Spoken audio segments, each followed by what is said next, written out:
We just had an experience.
We just had an experience. We were following our GPS, and it took us down some pretty one-lane tracks, which it kind of does most of the time, where the hedges are really high and you can't see anything, and you run into farmers and stuff. Sorry, I'm looking around a lot. I'm sitting in the middle of the road trying to figure out where we are. And then it took us down a dirt path that it kept going, and Lydia started stressing out. We started bottoming out this rent-a-car.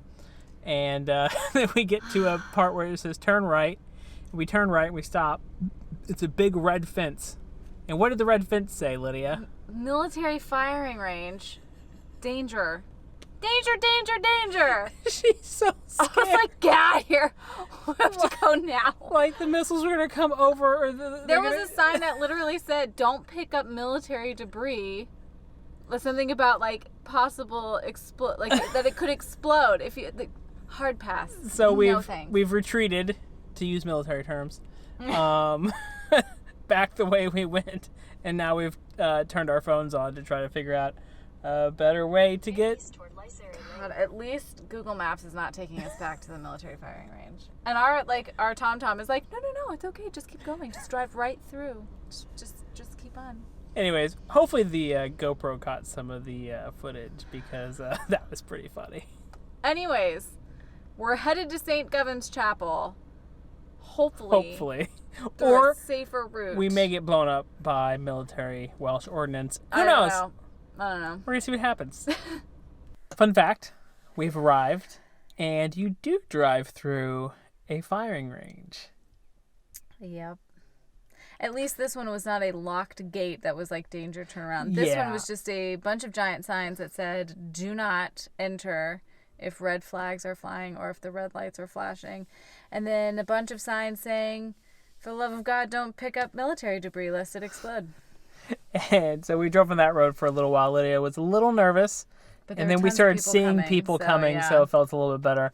And now we've arrived at the little car park, and we have parked, and now we're going to go and see St. Govan's Chapel. It is very busy here. I expected there to be no one because we just came from Pembroke Castle, if you watched our last vlog, and it was very empty for Saturday. Yeah. And then we got here, and the parking lot is chock full. There are people everywhere, which is kind of a bummer. I'm hoping that maybe not everyone's going to the chapel because there are a bunch of hiking paths here as well. And the views are good. The views are beautiful. I don't have a lot of history in my brain at the moment about the chapel because we've done so much research on so many things lately. But it's this interesting little stone chapel, kind of like built down in the cliff face facing the ocean. And there are also two other things that we wanted to see here that I also don't remember. So I'll put them in here and here. Hopefully. If I remember them. But yeah, we're right on the sea. Beautiful cliffs, gorgeous views. Hopefully it doesn't start raining because we have forecast rain starting this afternoon, this evening. So we're going to try to use up the rest of this good weather that we've had so far because for the next couple of days, it's rain. It's not good.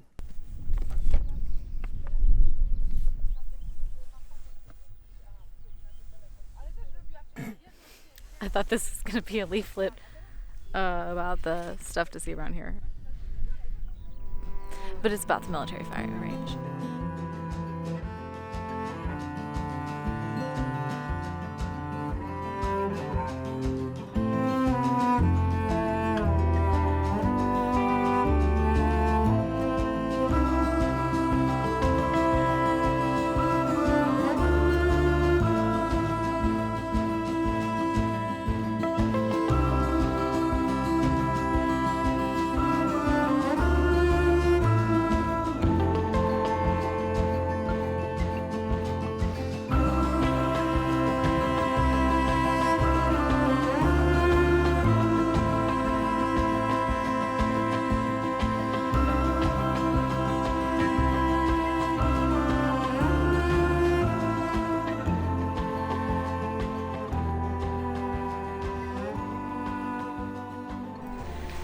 This is pretty cool. It's built right down in the cliff face. Even walking down to it, you're not sure how to get in because you're just looking at the roof. We haven't gone out front yet, but this is it. There's another little set of steps that goes up to kind of a little open area, but there's nothing over there. Yeah, neat.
St. Govan's Chapel was really cool. It's one of those places that we've seen pictures of 10,000 times and just really wanted to come see for ourselves.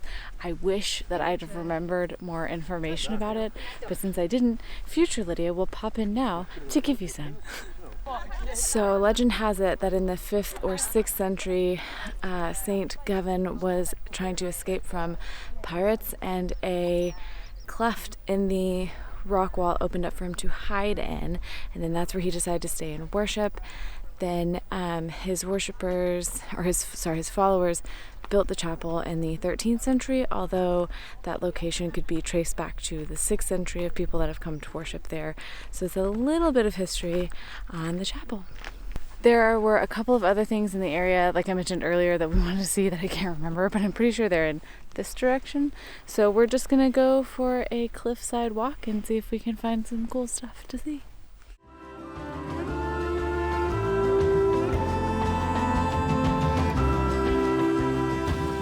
We got ice cream. There's an ice cream truck. He was very nice. It was very nice. They take cards, which is because we're out of cash. Also, if you're not from the UK and you just see something called a 99, it's an ice cream cone with a flake in it. And they're delicious. You should get one. Get it.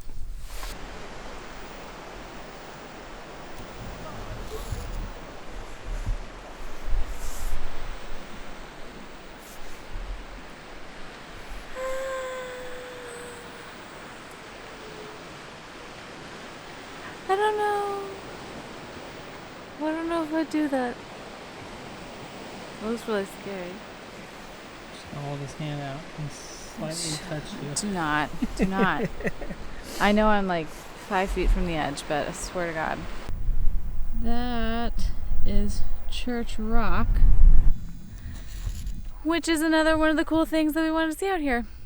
It's way out there, but we can see it.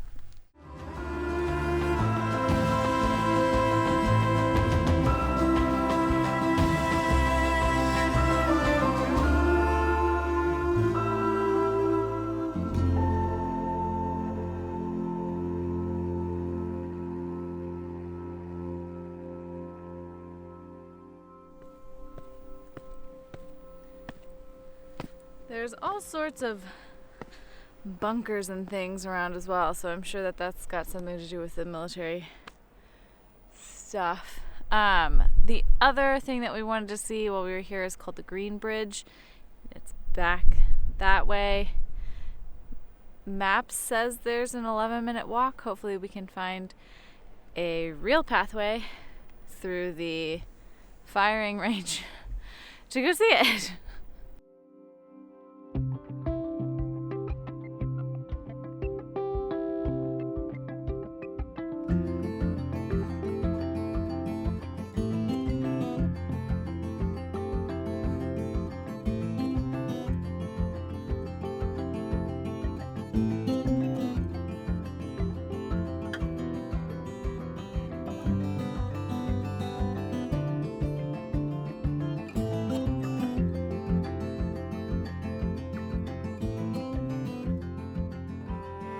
We are now headed to the Green Bridge. There's a little gate that you can come through that follows the Pembroke Coastal Path, which is what we're walking on. If I remember correctly, we read about this in one of our travel books, and it is miles and miles and miles and miles of coastal path that you can walk, and we're only on a short section of it, but it's stunning. So if you're looking for a major hike, check that out. There are tons of backpackers. We've seen quite a few passive with like full backpacking backpacks, so a lot of people obviously seem to walk this part of it. You will, however, see tons of these signs around on this part of the path, so just stay on the path and don't pick up anything suspicious.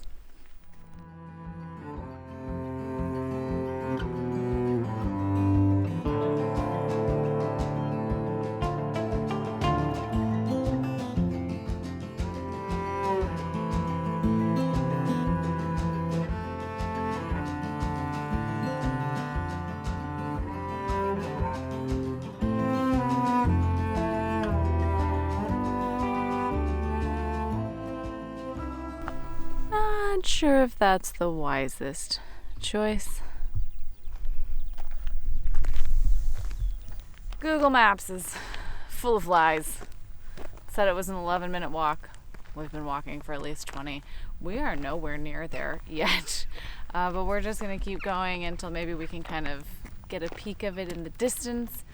It's a gorgeous day for a walk, so we're just going to enjoy it.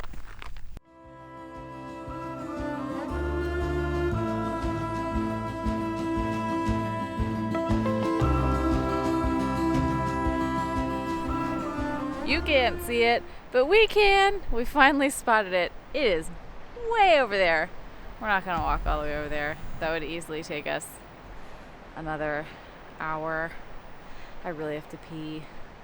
So we're just going to sit here, enjoy the view for a few minutes, and then head back.